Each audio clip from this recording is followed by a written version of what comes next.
How to delete or remove announcement groups in WhatsApp. If you're a part of an announcement or community group on WhatsApp and want to leave or delete it, you're in the right place. In today's tutorial, I'll show you how to remove or leave an announcement group in WhatsApp.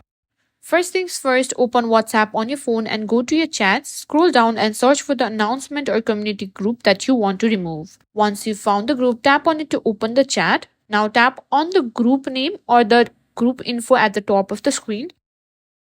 From here, scroll down until you find an option that says deactivate group. Simply tap on that. Now a prompt may appear asking you whether you want to delete it. Simply click on delete group as well after you've deactivated it. Simply tap on announcements again, and as you can see, the group has been deleted. Now let's delete the entire group. Simply click on exit community now and click on deactivate instead, and simply tap on deactivate again.